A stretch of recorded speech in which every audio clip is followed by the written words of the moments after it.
അടുത്ത ടോപ്പിക് എന്ന് പറയുന്നത് deviation of vapour compression cycle from the ideal സൈക്കിളാണ്. Okay, it's called the actual vapour compression cycle. Ideal സൈക്കിളിൽ നമ്മൾ സാച്ചുറേഷൻ പോയിൻറ്റ്സിൽ തന്നെയാണ് എപ്പോഴും ആ ഒരു പ്രോസസ്സ് നടക്കുന്നതെന്നാണ് പറയുന്നത്. അതായത് ഇവോപ്പറേറ്ററിൻ്റെ ഇൻലെറ്റിൽ വരുമ്പോഴത്തേക്കും അത് സാച്ചുറേറ്റഡ് ലിക്വിഡ് ആൻഡ് കുറച്ച് പോർഷൻ ഓഫ് സാച്ചുറേറ്റഡ് ഗ്യാസും കൂടെ ചേർന്നൊരു കണ്ടീഷൻ ആയിരിക്കും. ദെൻ ഇവോപ്പറേറ്ററിൻ്റെ ഔട്ട്ലെറ്റിൽ വരുമ്പോൾ അല്ലെങ്കിൽ കംപ്രസറിൻ്റെ ഇൻലെറ്റിൽ വരുമ്പോൾ അത് കംപ്ലീറ്റ്ലി സാച്ചുറേറ്റഡ് വേപ്പർ കണ്ടീഷനിലാണെന്ന് പറയും. അതുപോലെ തന്നെ കണ്ടൻസറിൻ്റെ ഔട്ടിൽ എത്തുമ്പോഴത്തേക്കും it is completely in saturated liquid കണ്ടീഷനിലോട്ട് മാറും എന്നൊക്കെ നമ്മൾ പറയും, കറസ്പോണ്ടിങ് ടു ദാറ്റ് പ്രഷർ. പക്ഷേ ആക്ച്വൽ സൈക്കിൾ വരുമ്പോഴത്തേക്കും ഇതിലെല്ലാം കുറച്ച് ഡീവിയേഷൻസ് വരും. ആ ഡീവിയേഷൻസ് മെയിനായിട്ട് നമുക്ക് 3 ടൈപ്സ് ആയിട്ട് പറയാം. അതിൽ ഫസ്റ്റ് വൺ സബ് കൂളിംഗ് എന്ന് പറയുന്ന ഒരു ഡീവിയേഷനാണ്. ഐഡിയൽ സൈക്കിളിൽ നിന്ന് ആക്ച്വൽ സൈക്കിളിലേക്കുള്ള ഡീവിയേഷൻ. നമുക്കറിയാം പി എച്ച് ചാർട്ടിൽ ദിസ് കംപ്രഷൻ, ദെൻ കണ്ടൻസേഷൻ 1, 2, ഐസെൻതാൽപിക് ആയിട്ടുള്ള എക്സ്പാൻഷൻ, ദെൻ 4 to 1 നമ്മുടെ റെഫ്രിജറേഷൻ പ്രോസസ്സ്. അങ്ങനെയാണ് നമ്മുടെ ഐഡിയൽ വേപ്പർ കംപ്രഷൻ സൈക്കിളിൻ്റെ പി എച്ച് ചാർട്ട് വരുന്നത്. ഓക്കെ, ഇതിൽ സബ് കൂളിംഗ് എന്ന് പറഞ്ഞു കഴിഞ്ഞാൽ കണ്ടൻസറിൻ്റെ ഔട്ട്ലെറ്റിലെത്തുമ്പം ഈ പോയിൻ്റ് എന്ന് പറഞ്ഞാൽ സാച്ചുറേറ്റഡ് ലിക്വിഡ് കണ്ടീഷനാണ്. അതായത് ജസ്റ്റ് കണ്ടൻസർ ടെമ്പറേച്ചറിൽ തന്നെ അത് ലിക്വിഡായിട്ട് മാറി, ആ ഒരു കണ്ടീഷനാണ് പറയുന്നത്. പക്ഷേ നമ്മൾ ഏതെങ്കിലും ഒരു മെത്തേഡ് യൂസ് ചെയ്ത് കണ്ടൻസറിന് ശേഷം അല്ലെങ്കിൽ കണ്ടൻസറിനുള്ളിൽ വെച്ച് തന്നെ ഇതിൻ്റെ ടെമ്പറേച്ചർ സാച്ചുറേഷൻ ലിക്വിഡിനേക്കാളും കുറച്ചും കൂടെ താഴോട്ട് ഡ്രോപ്പ് ചെയ്താൽ, ടെമ്പറേച്ചർ കുറച്ചും കൂടെ താഴോട്ട് ഡ്രോപ്പ് ചെയ്താൽ നമുക്ക് ഇവിടെ നിന്ന് ഇങ്ങോട്ട് മാറിയിട്ടൊരു പോയിൻ്റ് കിട്ടും. ഓക്കെ, പ്രഷർ സെയിം ആയിട്ട് തന്നെ റിമെയിൻ ചെയ്യും, ടെമ്പറേച്ചർ വാല്യൂ മാത്രം കുറച്ചൊന്ന് ഡ്രോപ്പ് ചെയ്യും. ഡ്രോപ്പ് ചെയ്യുമ്പോഴത്തേക്കും ഈ വരുന്ന ഇത്രയും പോർഷൻ, അതായത് സാച്ചുറേറ്റഡ് ലിക്വിഡിൽ നിന്ന് സബ് കൂൾഡ് ലിക്വിഡ് വരെയുള്ള അതിനെ ഡീവിയേഷൻ വന്ന അത്രയും റീജിയനെയാണ് നമ്മൾ സബ് കൂളിംഗ് എന്ന് പറയുന്നത്. ഓക്കെ, സബ് കൂളിംഗ് കഴിഞ്ഞാൽ ഇത് നമ്മുടെ നോർമൽ പ്രോസസ്സിൽ തന്നെയാണ്. അവിടെ നിന്ന് എക്സ്പാൻഷൻ നടക്കും. എക്സ്പാൻഷൻ കഴിഞ്ഞ് അടുത്തത് നമ്മുടെ റെഫ്രിജറേഷൻ പ്രോസസ്സ്. ഇവിടെ 4' എന്ന് പറഞ്ഞ് ഒരു സെക്കൻഡ് പോയിൻറ്റും കൂടെ ക്രിയേറ്റ് ചെയ്യും. ഓക്കെ, അതായത് കണ്ടൻസറിൽ വെച്ച് ജസ്റ്റ് സാച്ചുറേറ്റഡ് ലിക്വിഡ് ആവാതെ കുറച്ചും കൂടെ ലോവർ ടെമ്പറേച്ചറുള്ള ലിക്വിഡ് നമുക്ക് കിട്ടുക. ശരിക്കും അങ്ങനെ കിട്ടുന്നത് നമുക്ക് ബെനിഫിഷ്യൽ ആയിട്ടുള്ളൊരു കാര്യമാണ്. കാരണം this condenser expansion and evaporate, കണ്ടൻസറിൻ്റെ ഔട്ട്ലെറ്റ് വരുമ്പോഴത്തേക്കും ഇപ്പോൾ അറ്റ്മോസ്ഫിയർ ടെമ്പറേച്ചർ 30 ആയിരുന്നു എങ്കിൽ കണ്ടൻസറിൻ്റെ ഔട്ട്ലെറ്റ് വരുമ്പോഴത്തേക്കും that refrigerant liquid will be at 30 degree Celsius temperature ആയിരിക്കും ഉണ്ടാകുന്നത്. 30 ഡിഗ്രി ആയിരിക്കും ആ പർട്ടിക്കുലർ കണ്ടൻസർ പ്രഷറിന് കറസ്പോണ്ടിങ് ആയിട്ടുള്ള അതിൻ്റെ 30 ഡിഗ്രി കറസ്പോണ്ടിങ് ആയിട്ടുള്ള പ്രഷർ എന്ന് പറയുന്നത്. സാച്ചുറേഷൻ ടെമ്പറേച്ചർ 30 അതിന് കറസ്പോണ്ടിങ് ആയിട്ടുള്ള പ്രഷർ കണ്ടൻസർ പ്രഷർ ആയിരിക്കും. സോ ഇവിടെ വെച്ച് ഞാൻ കുറച്ചും കൂടെ സബ് കൂൾ ചെയ്ത് കഴിഞ്ഞാൽ എനിക്ക് എന്ത് കിട്ടും? ലിക്വിഡ് സ്റ്റേറ്റിൽ തന്നെ അറ്റ് ഒരു 25 ഡിഗ്രി സെൽഷ്യസ് ആയിട്ട് കിട്ടും. ഓക്കെ, കണ്ടൻസറിനകത്ത് വെച്ചോ അല്ലെങ്കിൽ പുറത്ത് വെച്ചോ ഏതെങ്കിലും ഒരു മീഡിയം യൂസ് ചെയ്ത് ഇതിനെ ഒന്നും കൂടെ ഒന്ന് കൂൾ ചെയ്ത് കഴിഞ്ഞാൽ അപ്പോൾ എനിക്കൊരു 30 to 25 ഒരു 5 ഡിഗ്രിയുടെ സബ് കൂളിംഗ് ആണ് ഇവിടെ കിട്ടിയിരിക്കുന്നത്. ഇതിൻ്റെ ബെനിഫിറ്റ് എന്താണെന്ന് പറഞ്ഞു കഴിഞ്ഞാൽ പ്രഷർ സെയിം ആയിട്ട് തന്നെയാണ് റിമെയിൻ ചെയ്യുന്നത്, അല്ലേ? നമുക്കറിയാം എക്സ്പാൻഷൻ്റെ കേസിൽ high pressure to low pressure ആ ഒരു എക്സ്പാൻഷൻ പ്രോസസ്സ് നടക്കുമ്പോഴാണ് അതിന് കറസ്പോണ്ടിങ് ആയിട്ടുള്ള ടെമ്പറേച്ചർ ഡ്രോപ്പ് നമുക്ക് കിട്ടുന്നത്. ഇവിടെ ഇപ്പോൾ നമ്മൾ പ്രഷറിന് യാതൊരു ലോസും വന്നിട്ടില്ല സബ് കൂളിംഗ് സമയത്ത്. ഓക്കെ, അപ്പോൾ എക്സ്പാൻഷനിൽ ഉണ്ടാകുന്ന പ്രഷർ ലോസിനും പ്രഷർ ഡ്രോപ്പിനും വേറെ ഡിഫറൻസ് ഒന്നും വരുന്നില്ല. അപ്പം നേരത്തെ 30 ഡിഗ്രി സെൽഷ്യസ് ഹൈ പ്രഷറിൽ നമ്മൾ ഡ്രോപ്പ് ചെയ്യുമ്പോഴത്തേക്കും നമുക്ക് ചിലപ്പോൾ -5 ആയിരിക്കും കിട്ടുന്ന കണ്ടീഷൻ, ഈ പ്രഷർ ഡ്രോപ്പിന് കറസ്പോണ്ടിങ് ആയിട്ടുള്ള ടെമ്പറേച്ചർ ഡ്രോപ്പ്. പക്ഷേ ഇവിടെ ഇപ്പോൾ നമ്മൾ സബ് കൂൾ ചെയ്ത് 25 ഡിഗ്രി സെൽഷ്യസിൽ പ്രൊവൈഡ് ചെയ്യുന്നതുകൊണ്ട് എന്ത് കിട്ടും? 25 ഡിഗ്രി സെൽഷ്യസിൽ ഹൈ പ്രഷറിൽ നിന്ന് ഇതേ സെയിം ലോ പ്രഷറിൽ ഡ്രോപ്പ് ചെയ്യുമ്പോൾ ടെമ്പറേച്ചർ ചിലപ്പോൾ -10 ഡിഗ്രി സെൽഷ്യസ് ആയിരിക്കും കിട്ടുന്നത്. ഓക്കെ, ഇപ്പോൾ എന്തായി? നമുക്ക് റെഫ്രിജറന്റ് ലിക്വിഡ് കുറച്ചും കൂടെ ഒരു ലോവർ ടെമ്പറേച്ചറിൽ കിട്ടി. അത് നമുക്ക് എന്തുകൊണ്ടും ബെനിഫിഷ്യൽ ആയിട്ടുള്ള കാര്യമാണ്. കാരണം ഇവോപ്പറേറ്ററിൻ്റെ ഇൻലെറ്റിൽ എത്രത്തോളം ലോ ടെമ്പറേച്ചറിൽ റെഫ്രിജറന്റ് വരുന്നു അത്രത്തോളം ഇവിടെയുള്ള ഹീറ്റ് അബ്സോർപ്ഷൻ പ്രോസസ്സിൻ്റെ എഫിഷ്യൻസി കൂടിക്കൊണ്ടിരിക്കത്തേ ഉള്ളൂ. നമുക്കിത് ഡയഗ്രാം വെച്ച് എക്സ്പ്ലെയിൻ ചെയ്യണം. ഇങ്ങനെ പറയാം. ദിസ് ഈസ് H1 കംപ്രസറിൻ്റെ ഇൻലെറ്റ്, ദെൻ H2 കംപ്രസറിൻ്റെ outlet, then H4 sub cooling ഇല്ലാത്ത കണ്ടീഷനിലുള്ള enthalpy and H4' after sub കൂളിങ്ങിന് ശേഷമുള്ള എൻതാൽപ്പി വാല്യൂ. ഓക്കെ, COP നമ്മളെങ്ങനെ എഴുതുന്നത്? COP = refrigerating effect produce divide by work done. Without sub cooling ആണെങ്കിൽ നമ്മുടെ COP വാല്യൂ എത്ര വരും? H1 - H4 divided by H2 - H1 എന്ന് കിട്ടും. ഇനി വിത്ത് സബ് കൂളിംഗ് ആണെങ്കിലോ, വിത്ത് സബ് കൂളിംഗ് ആകുമ്പോഴത്തേക്കും റെഫ്രിജറേഷൻ എന്ന് പറഞ്ഞാൽ 4' തൊട്ട് 1 വരെ ഉണ്ട്. കാരണം കുറച്ചും കൂടെ ലോ ടെമ്പറേച്ചറിലെ റെഫ്രിജറേഷൻ നമുക്ക് കിട്ടിയിരിക്കുന്നത്. അപ്പോൾ അത്രയും കൂടുതൽ റെഫ്രിജറേറ്റിംഗ് എഫക്റ്റ് അവിടെ കൂടുതലായിട്ട് ക്രിയേറ്റ് ചെയ്യാൻ പറ്റുന്നുണ്ട്. അതായത് H1 മൈനസ് H4' ഈ വരുന്ന പോയിൻറ്റ് H4'ഉം H3' സെയിം ആണ്, കാരണം ഇതൊരു ഐസെൻതാൽപിക് പ്രോസസ്സ് ആയതുകൊണ്ട്. Then denominator H2 minus H1 തന്നെയാണ്, അതിൽ വേറെ ചേഞ്ച് ഒന്നും വരുന്നില്ല. ഓക്കെ, ദെൻ ഇവിടെ നോക്കുമ്പോഴത്തേക്കും H1 മൈനസ് H4നേക്കാളും ഹയർ വാല്യൂ ആണ് H1 മൈനസ് H4' എന്ന് പറയുന്നത് അല്ലേ. This is H1 minus H4 and this is H1 minus H4'. So ഇത് ഹയർ വാല്യൂ ആയതുകൊണ്ട് വിത്ത് സബ് കൂളിംഗ് നമ്മുടെ COP സിസ്റ്റം എന്ന് പറയുന്നത് ഇൻക്രീസ്ഡ് വാല്യൂ ആണ്. ഓക്കെ, നമുക്ക് അതിനുവേണ്ടി വേറെ എക്സ്ട്രാ ആയിട്ടുള്ള യാതൊരു വർക്കും കൊടുക്കേണ്ടി വരുന്നില്ല. പിന്നെ ഉള്ളതെന്ന് പറഞ്ഞു കഴിഞ്ഞാൽ സബ് കൂളിംഗ് എങ്ങനെ സംഭവിക്കുന്നു എന്നുള്ളതാണ്. ഇവിടെ ഇപ്പം ഞാൻ അറ്റ്മോസ്ഫിയർ ടെമ്പറേച്ചർ 30 പറഞ്ഞു, അതുപോലെ തന്നെ സാച്ചുറേഷൻ ടെമ്പറേച്ചർ 30 പറഞ്ഞു. അതിന് പകരം അറ്റ്മോസ്ഫിയർ ടെമ്പറേച്ചർ 25 ഡിഗ്രി സെൽഷ്യസ് ആയിട്ട് ഡ്രോപ്പ് ചെയ്തെന്ന് വിചാരിക്കുക.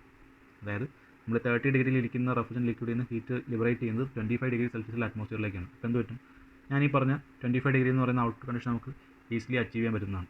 അപ്പോൾ അങ്ങനെ വരുമ്പോഴത്തേക്കും അറ്റ്മോസ്ഫിയറിലാണ് ആ ലോ ടെമ്പറേച്ചർ അവൈലബിൾ ഉണ്ടായിരുന്നത്. സോ അതിനുവേണ്ടി നമ്മൾ വേറെ എക്സ്ട്രാ ആയിട്ട് കൂളിംഗ് മീഡിയം ഒന്നും കൊടുക്കേണ്ടി വന്നിട്ടില്ല. ഇൻ ദാറ്റ് കേസ് അതൊരു ബെനിഫിഷ്യൽ ആയിട്ടുള്ള കാര്യമാണ്. ഓക്കെ, ഇനി രണ്ടാമത്തെ ഡീവിയേഷൻ എന്ന് പറയുന്നത് സൂപ്പർ ഹീറ്റിംഗ് ആണ്. സൂപ്പർ ഹീറ്റിംഗ് എന്ന് പറയുമ്പോഴത്തേക്കും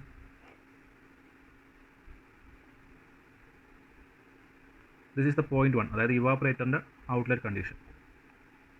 ഇവാപ്പറേറ്ററിൽ നിന്ന് ഔട്ട് വരുന്ന കണ്ടീഷനാണ് ഞാൻ പോയിൻറ്റ് 1 ആയിട്ട് മാർക്ക് ചെയ്തേക്കുന്നത്. ഓക്കെ, സാധാരണഗതിയിൽ ഇത് സ്റ്റാർട്ട് ചെയ്യാനുള്ള എവിടെ നിന്നാണ്, സാച്ചുറേഷൻ കർവിൽ നിന്നാണ്. അതായത് സാച്ചുറേറ്റഡ് വേപ്പർ ലൈനിൽ നിന്നാണ് 1 എന്ന് പറയുന്ന പോയിൻറ്റ് സ്റ്റാർട്ട് ചെയ്യുന്നത്. സോ ഇവിടെ നിന്ന് ഇങ്ങനെ 1 to 2 കംപ്രഷൻ പ്രോസസ്സ് നടക്കും.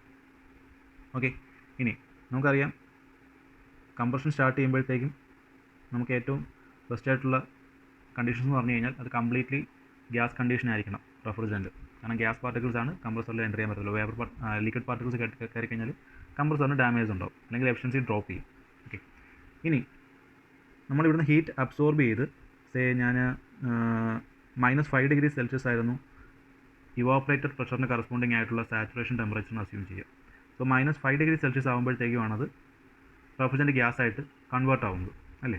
ഇവിടെ എൻ്റർ ചെയ്യുന്നത് -5 ഡിഗ്രി സെൽഷ്യസിലെ ലിക്വിഡാണ്, അത് ലേറ്റൻ ഹീറ്റ് അബ്സോർബ് ചെയ്ത് -5 ഡിഗ്രി സെൽഷ്യസിലെ ഗ്യാസ് ആയിട്ട് കൺവേർട്ട് ആയി. അതാണ് ഈ പോയിൻറ്റ്. സപ്പോസ് ഇത് കുറച്ചും കൂടെ കൂടുതൽ ഹീറ്റ് അബ്സോർബ് ചെയ്തെന്ന് വിചാരിക്കുക.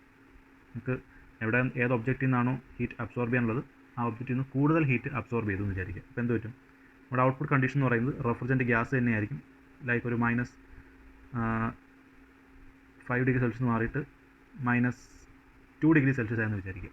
അല്ലെങ്കിൽ പോട്ടെ 5 degree Celsius, positive 5 degree Celsius ആയെന്ന് അസ്യൂം ചെയ്യുക. ഓക്കെ, അതായത് നേരത്തെ -5 സാച്ചുറേഷൻ ടെമ്പറേച്ചർ വരെ മാത്രമേ റൈസ് ചെയ്തുള്ളായിരുന്നു. ഇപ്പോൾ അതിന് പുറമെ ഒരു 10 ഡിഗ്രി സെൽഷ്യസും കൂടെ കൂടുതലായിട്ട് അബ്സോർബ് ചെയ്തു. അപ്പം ആ ഒരു ഡീവിയേഷൻ നമ്മുടെ pH ചാർട്ടിൽ ഇങ്ങനെയാണ് വരുന്നത്. ഇതായിരുന്നു 1 എന്ന പോയിൻ്റ് എങ്കിൽ അത് എക്സ്ട്രാ ഹീറ്റ് അബ്സോർബ് ചെയ്തതിന് ശേഷം അതിൻ്റെ പോയിൻ്റ് ഇങ്ങനെ ഡീവിയേറ്റ് ചെയ്യും 1'. ഓക്കെ, ഇത്രയും പോർഷൻ കൂടുതൽ ഹീറ്റും കൂടെ അത് അബ്സോർബ് ചെയ്യും. ഇതിനെയാണ് നമ്മൾ സൂപ്പർ ഹീറ്റിംഗ് എന്ന് പറയുന്നത്. ഓക്കെ, pH ചാർട്ട് ഇതിൽ ഇത്രയും വരുന്ന ഗ്യാപ്പിനെയാണ് നമ്മൾ സൂപ്പർ ഹീറ്റിംഗ് എന്ന് പറയുന്നത്. സൂപ്പർ ഹീറ്റിംഗ് കഴിയുമ്പോഴത്തേക്കും 1' എന്ന് പറയുന്ന കണ്ടീഷൻ, അതായത് refrigerant gas at 5 degree Celsius, positive 5 degree Celsius ആയിരിക്കും കംപ്രസറിൽ എൻ്റർ ചെയ്യുന്നത്. സോ അവിടെ നിന്നുമാണ് കംപ്രഷൻ പ്രോസസ്സ് നടക്കുക. സോ 1' to 2' എന്ന് നമ്മുടെ കംപ്രഷൻ പ്രോസസ്സ് ഡീവിയേറ്റ് ചെയ്ത് വരും. ഓക്കെ, ദെൻ ബാക്കിയെല്ലാം സെയിം തന്നെ. ഇവിടെ 3 ഉണ്ട്, ഇവിടെ 4 ലാസ്റ്റ് പ്രോസസ്സ്. ഇനി ഇതെങ്ങനെയാണ് ബെനിഫിഷ്യൽ ആവുന്നത് എന്നുള്ളതാണ്. ഞാനിപ്പം COP എഴുതി കഴിഞ്ഞാൽ വിത്തൗട്ട് സൂപ്പർ ഹീറ്റിംഗ് ആണെങ്കിൽ എൻ്റെ COP വാല്യൂ എത്രയാണ്? COP = H1 minus H4. ഇതാണ് വിത്തൗട്ട് സൂപ്പർ ഹീറ്റിങ്ങിൽ നമ്മൾ അബ്സോർബ് ചെയ്യുന്ന heat energy. H1 minus H4 and H1 divided by അതിനുവേണ്ടി ചിലവാക്കിയ വർക്ക് എന്ന് പറഞ്ഞാൽ H1 മൈനസ് H2. ഓക്കെ, ഇനി വിത്ത് സൂപ്പർ ഹീറ്റിംഗ് ആയിക്കഴിഞ്ഞാൽ എന്താണ്? COP = H1' minus H4 divided by ഇത്രയും മാറും. സൂപ്പർ ഹീറ്റിംഗ് വെച്ചാൽ ഇത്രയും കൂടുതൽ ഹീറ്റും കൂടെ നമ്മൾ അബ്സോർബ് ചെയ്തില്ലേ, 1 to 1' വരെയുള്ള. സോ അതും കൂടെ ചേർത്ത് H1' മൈനസ് H4 ആയിരിക്കും അവിടെ അബ്സോർബ് ചെയ്യുന്ന heat energy. To work done എത്ര ആയിട്ട് മാറും? H1 മൈനസ് H2 ഇങ്ങനെ മാറും. ഓക്കെ, ഈ ഒരു പ്രോസസ്സ് ഇറ്റ് ക്യാൻ ബി ബെനിഫിഷ്യലും ആവാം, അല്ലാതെയും വരാം, ഡിപ്പെൻഡിങ് ഓൺ നമ്മുടെ H1 minus H2 H1 minus H2 ഇടയിലുള്ള ഡിസ്റ്റൻസിനെ ബേസ് ചെയ്തിരിക്കുന്നത്. ഇതാണ് H2 മൈനസ് H1, അതായത് വിത്ത് സൂപ്പർ ഹീറ്റിങ്ങിൽ കംപ്രസർ ചെയ്യേണ്ടി വരുന്ന വർക്ക്. ദെൻ ഇത്രയുമാണ് വിത്തൗട്ട് സൂപ്പർ ഹീറ്റിങ്ങിൽ കംപ്രസർ ചെയ്യേണ്ടി വരുന്ന വർക്ക്. ഇതിൽ ഏത് വർക്കാണോ കൂടുതൽ എന്നതിനെ ഡിപ്പെൻഡ് ചെയ്തായിരിക്കും നമ്മുടെ ഇവിടുത്തെ എഫിഷ്യൻസി വരുന്നത്. ഇഫ് H2 മൈനസ് H1 എന്ന് പറയുന്നത് H2 മൈനസ് H1 ഈക്വൽ ആയാൽ, എന്നുവെച്ചാൽ രണ്ട് കേസിലും ചെയ്യേണ്ടി വരുന്ന വർക്കിൻ്റെ വാല്യൂ സെയിം ആണെങ്കിൽ നമുക്ക് വിത്ത് സൂപ്പർ ഹീറ്റിംഗ് എന്തുകൊണ്ടും ബെനിഫിഷ്യലാണ്. H1 മൈനസ്, കാരണം ഈ വാല്യൂ റെഫ്രിജറേഷൻ എഫക്റ്റ് എന്ന് പറയുന്നത് ഇൻക്രീസ് ചെയ്തതുകൊണ്ട്. ഓക്കെ, ഇനി അങ്ങനെ അല്ല എന്നുണ്ടെങ്കിൽ അപ്പോഴും നമുക്ക് COPയിൽ ഡ്രോപ്പ് ഒന്നും വരത്തില്ല, നേരത്തെയുള്ള സെയിം വാല്യൂന് ഓൾമോസ്റ്റ് കിട്ടും. കാരണം എന്തായാലും നമുക്ക് H1 മൈനസ് H1 മൈനസ് 4 എന്ന് പറയുന്ന ഇത്രയും റെഫ്രിജറേറ്റിംഗ് എഫക്റ്റും ഈ റെഫ്രിജറേറ്റിംഗ് എഫക്റ്റ് കമ്പയർ ചെയ്യുമ്പോഴത്തേക്കും ഇത് എന്തായാലും കൂടുതലാണ്. ഇത് വിത്ത് സൂപ്പർ ഹീറ്റിങ്ങിൻ്റെ റെഫ്രിജറേറ്റിംഗ് എഫക്റ്റ് എന്തായാലും കൂടുതലാണ്. ഓക്കെ, വർക്ക് ഡണ്ണിനെ ഡിപ്പെൻഡ് ചെയ്തിട്ടായിരിക്കും എൻ്റെ COP ഇൻക്രീസ് ചെയ്യൂ അതോ സെയിം ആയിട്ട് തന്നെ റിമെയിൻ ചെയ്യൂ എന്ന് പറയുന്നത്. ഇനി വേറെ ഒരു കാര്യം എന്ന് വെച്ചാൽ, ഈ സൂപ്പർ ഹീറ്റിംഗ് രണ്ട് കണ്ടീഷൻസ് ഉണ്ട്. അതായത് super heating inside the evaporator and outside the evaporator. എനിക്ക് വയ്ക്കാനുള്ള ഒബ്ജക്റ്റീവ് നിന്ന്, അല്ലെങ്കിൽ തണുപ്പിക്കാനുള്ള ഒബ്ജക്റ്റീവ് നിന്ന് തന്നെ ഹീറ്റ് അബ്സോർബ് ചെയ്യണമെങ്കിൽ സൂപ്പർ ഹീറ്റിംഗ് നടക്കേണ്ടത് ഇവാപ്പറേറ്ററിൻ്റെ ഇൻസൈഡിൽ തന്നെ നടക്കണം, അല്ലേ? ഇവാപ്പറേറ്ററിനകത്ത് വെച്ച് നടക്കുകയാണെങ്കിൽ മാത്രമേ എൻ്റെ ഒബ്ജക്റ്റിൽ നിന്ന് ഹീറ്റ് അബ്സോർബ് ചെയ്യത്തുള്ളൂ. ഇവാപ്പറേറ്ററിന് പുറത്ത് വെച്ച് നടക്കുക, ദാറ്റ് മീൻസ് ഇവാപ്പറേറ്ററിൽ നിന്ന് കംപ്രസറിലേക്ക് പോകുന്ന കോയിലിൽ എവിടെയെങ്കിലും കുറച്ച് ഹീറ്റ് ലീക്സ് കാരണം പുറത്തുള്ള അറ്റ്മോസ്ഫിയർ ടെമ്പറേച്ചറിൽ നിന്നാണ് ഈ സൂപ്പർ ഹീറ്റിന് ആവശ്യമുള്ള ടെമ്പറേച്ചർ അബ്സോർബ് ചെയ്യുന്നുണ്ടെങ്കിൽ ഈ പറഞ്ഞ 1 to 1 വരെയുള്ള സൂപ്പർ ഹീറ്റിംഗ് എനിക്ക് ബെനിഫിഷ്യൽ അല്ല. എനിക്ക് തണുപ്പിക്കാനുള്ള ഒബ്ജക്റ്റിൻ്റെ ബേസിൽ നോക്കുമ്പോഴത്തേക്കും അതെനിക്ക് ബെനിഫിഷ്യൽ അല്ല. അപ്പോൾ അങ്ങനെ വരുമ്പോഴത്തേക്കും എൻ്റെ റെഫ്രിജറേറ്റിംഗ് എഫക്റ്റ് എന്ന് പറയുന്നത് വീണ്ടും H1 മൈനസ് H4 ആയിട്ട് തന്നെ റിമെയിൻ ചെയ്യുകയും ചെയ്യും, വർക്ക് ഡണ്ണിൻ്റെ വാല്യൂ മാത്രം ഇൻക്രീസ് ചെയ്യുകയും ചെയ്യും. അങ്ങനെ വന്നു കഴിഞ്ഞാൽ super heating decrease the COP. Okay, അതായത് ഇൻസൈഡ് ഇവോപ്പറേറ്റർ ആണ് സൂപ്പർ ഹീറ്റിംഗ് നടക്കുന്നത് എങ്കിൽ COP may increase or remain same. Okay, ഇനി ഔട്ട്സൈഡ് ഇവോപ്പറേറ്റർ ആണ് സൂപ്പർ ഹീറ്റിംഗ് നടക്കുന്നത് എങ്കിൽ definitely COP will reduce. Clear? Okay, then ഇനി മൂന്നാമത്തെ ടൈപ്പ് എന്ന് പറഞ്ഞാൽ പ്രഷർ ഡ്രോപ്സ് ആണ്. തേർഡ് ടൈപ്പ് ഓഫ് ഡീവിയേഷൻ എന്ന് പറയുന്നത് പ്രഷർ ഡ്രോപ്പ് ആണ്. ഇത് നടക്കുന്നത് നമ്മുടെ കംപ്രസറിൻ്റെ ഇൻലെറ്റ് ആൻഡ് ഔട്ട്ലെറ്റാണ്. ഓക്കെ, നമ്മൾ ഡയഗ്രാം വരയ്ക്കുമ്പോഴത്തേക്കും this is the compressor inlet pressure and ഇതായിരിക്കും കംപ്രസറിൻ്റെ ഔട്ട്ലെറ്റ് പ്രഷർ എന്ന് പറയുന്നത് PS ചാർട്ടിൽ.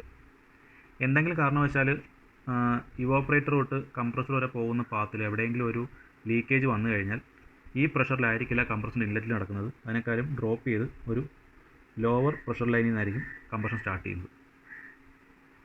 അതുപോലെ തന്നെ കംപ്രസറിൻ്റെ ഔട്ട്ലെറ്റിൽ ഒരു പ്രഷർ ഡ്രോപ്പ് വരുവാണെന്നുണ്ടെങ്കിൽ എന്ത് പറ്റും? ആക്ച്വലി നമ്മൾ ഇത്രയും പോയിൻറ്റുള്ള പ്രഷറോടെ കംപ്രസ് ചെയ്തു, പക്ഷേ പുറത്ത് വരുമ്പോഴത്തേക്കും അതിൽ നിന്നൊരു ഡ്രോപ്പ് വന്നിട്ടായിരിക്കും നമുക്ക് റിസൾട്ടൻ്റ് ആയിട്ടുള്ള പ്രഷർ കിട്ടുന്നത്, അല്ലേ? ഇവിടെ പ്രഷർ ഡ്രോപ്പ് വന്നപ്പോഴത്തേക്കും കംപ്രസറിൻ്റെ ഇൻലെറ്റിൽ 0.5 ബാറിലായിരുന്നു എൻട്രി ഉള്ളത്, പ്രഷർ ഡ്രോപ്പ് വന്നു കഴിഞ്ഞാൽ ഒരു 0.3 ബാറിലായിരിക്കും കംപ്രസറിൻ്റെ ഇൻലെറ്റിൽ വരുന്നത്. അതുപോലെ തന്നെ കംപ്രസർ കംപ്രസ് ചെയ്യുന്നത് അപ് ടു ഒരു 5 ബാർ പ്രഷറാണെന്ന് വിചാരിക്കുക. പക്ഷേ പ്രഷർ ഡ്രോപ്പ് വരുന്നത് കാരണം നമുക്ക് കണ്ടൻസറിൽ അവൈലബിൾ ആവുന്ന പ്രഷർ 5 ബാർ കാണില്ല, അതിനേക്കാളും താഴോട്ട് മാറി ഒരു 4 ബാർ പ്രഷറായിരിക്കും വരുന്നത്. സോ ഈ ഡിഫറൻസുകളെയാണ് നമ്മൾ പ്രഷർ ഡ്രോപ്സ് എന്ന് പറയുന്നത്. Pressure drop at inlet and pressure drop at outlet. ഇനി നമ്മൾ വേറൊരു ടേം കൂടെ യൂസ് ചെയ്യും, വയർ ഡ്രോയിങ് എന്ന് യൂസ് ചെയ്യും. അതായത് ഇവോപ്പറേറ്ററിൽ നിന്ന് കംപ്രസറിലേക്ക് പോകുന്ന ആ ഒരു പാത്തിൽ അല്ലെങ്കിൽ ആ ഒരു വയർ ലൈനിലാണ് ആ ഒരു ഡിഫക്റ്റ് വരുന്നത് എന്നുള്ളതുകൊണ്ടാണ് നമ്മൾ ആ ഒരു ടേം യൂസ് ചെയ്യുന്നത്. ഓക്കെ, സോ ഇത് മൂന്നുമാണ് ഐഡിയൽ കംപ്രഷൻ സൈക്കിളും ആക്ച്വൽ വേപ്പർ കംപ്രഷൻ സൈക്കിളും തമ്മിലുള്ള ഡീവിയേഷൻസ്.